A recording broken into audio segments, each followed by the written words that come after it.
내일장 체크리스트 시간입니다. 내일 시장을 대비하기 위해서 이슈들 체크해보는 시간인데요. 오늘은 헤르메스 스탁 하창한 본부장과 함께 해보도록 할게요. 어서 오세요. 네, 안녕하십니까. 네, 안녕하세요. 오늘도 본부장님께서 5가지 이슈를 주셨습니다. 그 5가지 이슈 다시 한번 확인해 보도록 하죠. 네, 오늘 이렇게 5가지 이슈 준비되어 있습니다. 미국의 상호관세 적용 있고요. FOMC 회의록, 우에다 가즈오 일본은행 총재의 연설, 그리고 구글 클라우드 넥스트 개막이 있습니다. 또 마지막으로 아마존 인터넷 위성 첫 발사 있는데요. 각각의 이슈들 별점 체크해 보도록 하죠. 네, 이렇게 5개의 이슈들 거기서 별점까지 체크를 해드렸는데요. 이 중에서 3가지 이슈 더 딥하게 이야기 나눠보도록 하겠습니다. 첫 번째 확인해 보도록 하죠. 첫 번째 이슈 열어보도록 할게요. 네, 첫 번째 이슈는 미국 국가별 상호관세 적용입니다. 오늘 우리 하창한 본부장님께서는 별 5개를 주셨는데요. 그 이유부터 들어보도록 하죠. 네, 시장 자체가 이 관세 이슈로 굉장히 좀 크게 흔들리고 있었던 상황이기 때문에 그 어느 때보다 좀 중요하지 않을까라고 생각을 하고 있습니다. 게다가 이제 금일 시장을 놓고 보시면은 우리나라 장과 중국 장 같은 경우는 사실 지수가 크게 상승하지 못했는데 일본 같은 경우는 6%대로 상승 마감을 했거든요. 그 차이는 미국과 이제 협상을 진행을 하는 국면으로 넘어갔느냐 안 넘어갔느냐로 좀 갈리지 않나라고 생각을 합니다. 어쨌든 다음 거래일부터 이제 그게 본격적으로 시작이 될 거고 우리나라 같은 경우는 이제 목요일에 좀 반영이 되긴 하겠지만 어쨌든 벌써 미국장에서 반응들이 좀 나올 수가 있거든요.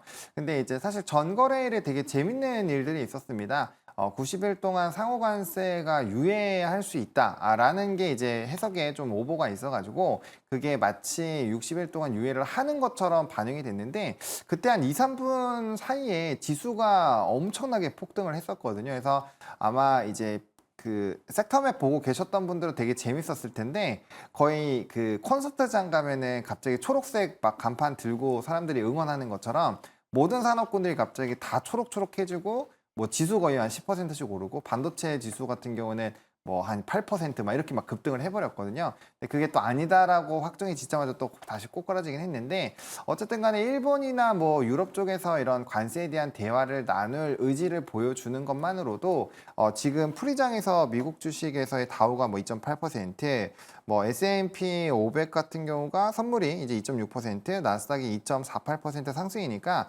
전반적으로 이 예산 3% 정도 상승을 할 것으로 보여집니다. 그래서 중국이 어느 정도 반발을 했음에도 불구하고 사실상 이렇게 지수 선물이 올라간다라는 거는 중국 외에 다른 나라들에서의 이런 관세 부분들을 열어놨기 때문에 이제 좀 각계전투로 넘어가는 국면으로 보시면 될 것 같고 정말 특이사항이 발생하지 않는다라고 한다면 이전처럼 좀 폭락하는 사례는 굉장히 좀 횟수가 제한적으로 될 확률이 매우 높다라고 보시면 됩니다. 그리고 지수단에서도 사실상 우리가 이제 고점 대비했을 때 10% 하락일 때는 이게 리세션이나 R에 대한 공포가 있는지의 여부에 따라서 사실 하방이 열리는데 통상적으로 미국 시장 같은 경우는 한 30% 정도의 하방이 나오면 거의 이제 1차적인 큰 폭의 하락은 다 나왔다라고 보이는데 거의 한 26% 정도가 나왔었죠. 그래서 거의 하방룸은 좀 제한적이다라고 보시면 좋을 것 같고 근데 어쨌든 간에 오늘 이제 또 방금 전에 또 공개가 됐던 게 우리나라 이제 권한대행과 통화를 했고 네. 조금 내용은 솔직히 조금 뜯어봐야 될 것 같기는 해요. 근데 어쨌든 간에 좀 개선에 대한 의지가 나타났었고 또 우리가 조기 대선으로 들어갔기 때문에 향후 이제 어떻게 또 대응하는지에 대한 대응 라인들이 나올 겁니다. 그리고 이제 각국의 정책들로 상당히 그 관세에 대한 위험도를 만회하려고 하고 있는 상황이어서 그런 내용들을 좀 복합적으로 본다라고 한다면 시장에서 당연히 중요해질 수밖에 없을 것 같고요. 또 지금 이제 관세에 대한 우선순위 국가가 나뉘면서 지금 전 세계적으로 다 폭락을 했기 때문에 사실 어딜 가든지 간에 수익을 볼 확률이 매우 높거든요. 대신에 이게 동시다발적으로 다 오르긴 하겠지만 분명 오늘처럼 특정 나라는 되게 많이 오르고 다른 나라들은 안 오르는 사례가 똑같이 생길 겁니다. 그래서 이 관세에 대한 협상이 진행이 되는 나라를 일단 우선적으로 보시면 좋을 것 같고 그 나라에 대한 종목군들을 잘 모를 수가 있기 때문에 그 나라에 해당하는 그냥 지수 투자로만 같이 접근을 해봐도 충분히 괜찮은 좀 팔로업이 되지 않을까라고 보고 있고요. 우리가 투자할 수 있는 나라는 지금 너무 많아요.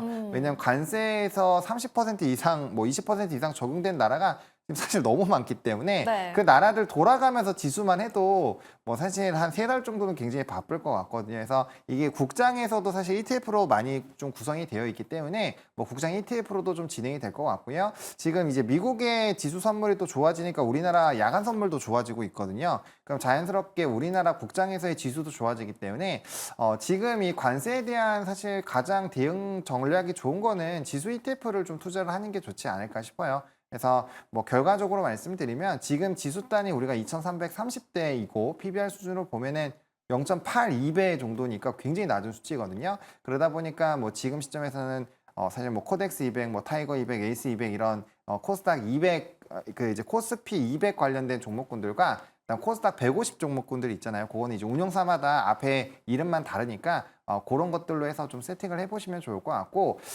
만약에 지수단에서도 좀 고민을 하실 것 같아요. 코스피냐 코스닥이냐 고민을 하실 텐데 나는 리스크를 조금 덜 감수하고 싶다. 그러면 코스피 쪽으로 선택을 하시면 될 것 같고요. 나는 리스크를 지수지만 조금 더 감수하고 아웃풋을 좀 크게 하겠다라고 하시면 코스닥으로 선택을 해주시면 좋을 것 같습니다. 알겠습니다. 또 방금 본부장님께서 앞서 말씀해 주신 것처럼 트럼프와 한덕수 대행이 통화를 했다라고 언급을 해주셨는데요. 지금 계속해서 속보가 나오고 있습니다. 조선, LNG, 알래스카 합작 투자에 논의했다. 그것뿐만이 아니라 조선뿐만이 아니라 관세, 방위비 또한 논의했다라는 소식 전해지고 있습니다. 그렇다면 앞서 우리 또 본부장님께서 말씀을 해주신 것처럼 네. 관세 논의가 되는 국가별로 지수가 어떻게 반등을 하는지 확인을 해보자라고 말씀을 해주셨잖아요. 네. 사실 어제 일본과의 통화가 있고 오늘 니케이 지수가 6%가 올라갔었던 것처럼 내일장에서 국장 좀 기대를 해봐도 좋을까요? 네, 지금 괜찮을 것 같습니다. 일단 야간 선물 자체가 1%대 이상 올라가고 있어서 물론 미국장이 반등한 만큼 그리고 이제 일본이 반등한 만큼 올라갈지에 대해서는 좀 의문점이 있지만 그래도 분위기 자체는 좀 좋을 것 같고요. 이게 전일의 스토리가 어떻게 진행이 됐었냐면은 사실상 이제 미국장이 열리기 전까지는 분위기가 매우 안 좋았어요. 근데 일본과 통화를 할 거다라는 스토리가 있었고 그 다음에 긍정적으로 이제 트럼프 대통령이 통화가 됐다라는 거를 소셜 미디어에 올렸어요. 그 이제 트윗 같은 데도 올려놔서 멘트가 이제 2시간 단위로 올라오고 있었던 찰나에 이제 관세에 대한 이슈가 생겼고 그래서 그다음부터는 사실 낙폭이 나오더라도 좀 제한적이고 계속적으로 말아올리는 반대의 흐름들이 있었거든요. 그리고 이제 마진콜 관련된 이슈들도 좀 있기는 했는데 뭐 그거는 사실 뚜껑을 좀 열어봐야 되는 거고 어느 정도 이 정도로 하방 포지션이 잡혔으면 사실 반대적인 포지션도 충분히 구축이 될 수 있기 때문에 네. 뭐 그런 것들까지 다 감안하셔가지고 보시면 좋을 것 같습니다. 그럼 지금 헤드라인에 명확히 뭐 조선, LNG, 군방비 이렇게 나오고 있는데 관련 섹터들은 내일장에서 좀 상승세가 보일 것이다라고 기대해봐도 좋을까요? 그렇죠. 그러니까 이제 뭐 헤드라인 중에서 특히나 뭐 조선업이나 LNG 쪽은 되게 좋을 확률이 높죠. 왜냐면 알래스카 프로젝트를 한다라는 부분. 사실상 그게 우리나라에게는 과연 도움이 될까라는 스토리가 있었잖아요. 네. 하지만 그럼에도 불구하고 대표적으로 성광밴드, 태광, 뭐 동선하이텍 이런 종목군들이 굉장히 강하게 상승을 했었거든요. 그래서 뭐 이번에도 비슷한 흐름이 나올 가능성이 굉장히 높다라고 보시면 좋을 것 같고 금일에 조선업이 되게 강했거든요. 조선업이 강한 거는 더 헌팅턴 쪽과 MOU를 맺은 이슈가 생기면서 MRO 부분에 대한 기대감이 또 굉장히 커졌습니다. 그리고 트럼프 대통령이 취임사를 할 때부터 우리나라 조선 좀 도와달라고 얘기를 했고 네. 또 중국에 대한 해운사에 대한 이 비용을 굉장히 좀 과하게 청구를 하다 보니까 결국엔 우리나라 쪽으로 수주가 쏠리는 흐름들이 나올 거다라는 전망이 있었고 특히나 LNG선 이런 또 IMO 2025 이후에 탄소 배출에 대한 이슈가 계속 부각이 되고 있기 때문에 그런 부분으로 보더라도 사실 우리나라가 훨씬 더 우위거든요. 그래서 그런 내용들을 종합적으로 본다라고 한다면 뭐 긍정적으로 될 확률은 높다라고 보시면 좋을 것 같고 방사는 조금 엇갈릴 수는 있을 것 같아요. 왜냐하면 방위비를 청구하는 입장이기 때문에 네. 사실상 이게 이제 전 세계적으로 그 방향을 진행을 하고 있고 거기에 따라서 지금 유럽은 방위비 증액을 하고 있고 우리나라 수주가 많이 들어가고 있잖아요. 그래서 그런 스토리로 계속 이어지면 너무 땡큐인데 이게 우리나라 쪽으로 방위비를 부담하는 쪽으로 하면은 방산이 조금은 애매할 수 있는 거죠. 뭐 일단은 좀 플러스 알파 요인으로 보시기는 할 텐데 뭐 유럽만큼 플러스 알파가 강하게 될지에 대해서는 좀 고민이 된다. 거기에다가 뭐 금일 하나 에어로스페이스 유상증자에 대한 좀 감액 부분 또 수주 부분, 현대로템의 수주 부분들도 어느 정도 반영이 됐기 때문에 뭐 단기적으로 또 상승한 직후에서 이 부분을 어떻게 활용을 할지는 좀 내일 수급 흐름들을 같이 연관해서 보셔야 되지 않을까 생각하고 있습니다. 네. 네, 알겠습니다. 지금 속보에 따라서 본부장님께 바로 질문을 드렸는데 이렇게 좋은 인사이트 주셔서 감사합니다. 조선 LNG 그리고 MRO와 관련해서는 긍정적인 쪽으로 흐를 가능성이 높다라고 말씀을 해주셨고요. 방산 같은 경우에는 아무래도 방위비 증액과 같은 이슈가 있기 때문에 다른 흐름을 보일 수 있다라는 점 함께 체크해 보시면 좋을 것 같습니다. 그렇다면 두 번째 이슈로 넘어가 볼 텐데요. 두 번째 이슈 확인해 보도록 하죠. 네, 두 번째 이슈는 바로 우에다 가즈오 일본은행 총재의 연설입니다. 우리 본부장님께서는 별 3개를 주셨는데요. 그 이유 들어보도록 할게요. 요거는 이제 환율 때문에 좀 영향이 있지 않을까 싶습니다. 최근에 기조 자체는 이렇게 미국에서 야기한 관세에 대한 흐름이 상당히 이제 경기에 부담이 되고 원래는 금리 인상 기조로 계속 가고 있었는데 그거를 조금은 지연하게 만드는 요인으로 작용을 했거든요. 그러다 보니까 엔달러가 145까지 올라갔다가 지금 좀 밀리고 있는 상황인데요. 이게 추가적으로 밀리게 된다라고 한다면 엔화가 이제 안전자산이라는 매력도도 있기 때문에 이게 화폐에 대한 변화 흐름들을 만들어낼 수가 있어요. 게다가 이 달러 인덱스에 포함이 되어 있기 때문에 지금 트럼프 대통령은 달러 약세를 좀 만들어내려고 애를 쓰고 있는 상황이거든요. 그러다 보니까 사실상 이제 엔화가 강세 흐름을 유지를 하게 되면 달러의 약세가 조금 더 가속화가 될 수 있는 상황인데 엔화가 같이 좀 무너져 버리게 되면 상대적으로 또 달러가 강해질 수가 있거든요. 그러면 우리나라 이제 원 달러 환율 자체가 상당히 좀 부담스러운 수준으로 올라와 있는 상황이죠. 지금 거의 1,476원대 정도로 장에서 마감을 했었는데 네. 이게 이제 달러 강세 흐름들이 발생을 하게 되면 뭐 1,490 뭐 이렇게 1,500도 갈 수도 있겠죠. 그렇게 된다면 우리나라 같은 경우는 사실 내수가 지금 굉장히 좀 어렵기 때문에 수출이나 이런 부분으로 해결을 해야 되는데 관세에 대한 불확실성이 좀 커지게 된다면 사실상 그 데이터가 잘 나올지에 대한 물음표가 막 생긴다라는 거죠. 그러면은 기본적으로 통화의 가치가 강해질 수가 없어요. 그래서 관세에 대한 수수료가 해소되기 전까지는 1,400원대 초반으로 가기도 조금은 애매해질 수 있고 그럼 거기에 따른 이제 수급 부담감들 또 투자 심리에 대한 좀 악화 이런 것들이 나올 수가 있기 때문에 일본의 이 발언들로 인해서 사실 파생될 수 있는 부분은 상당히 좀 높다라고 보시면 좋을 것 같고요. 어쨌든 일본은 지금 약간의 속도가 지연이 되더라도 금리 인상에 대한 기조를 유지할 확률이 매우 높습니다. 그러다 보니까 뭐 지금 이미 어느 정도 올라와서 지금 엔화 투자하는 게 약간은 좀 부담스러우실 수 있지만 여전히 그래도 엔은 낮은 상황이거든요. 그렇기 때문에 약간의 좀 화폐 가치에 대한 이런 하락들을 좀 커버를 해보시려고 노력을 하시는 분이라면은 뭐 지금이라도 엔화로 환전을 조금 일부 해놓는 그런 생각도 한 번 정도는 해보실 필요가 있지 않을까 말씀드리겠습니다. 그런데 본부장님, 사실 이 트럼프는 엔저에 대해서 굉장히 문제를 삼고 있었잖아요. 네. 그렇다면 일본과 미국이 협상에 진행 중에 있을 때 좀 금융 정책에 있어서는 이 엔저 현상을 어떻게든 타파하려고 하지 않을까라는 생각이 들어요. 그래서 조기 금리 인상은 그 기대감을 후퇴하지 않을까라는 생각이 들거든요.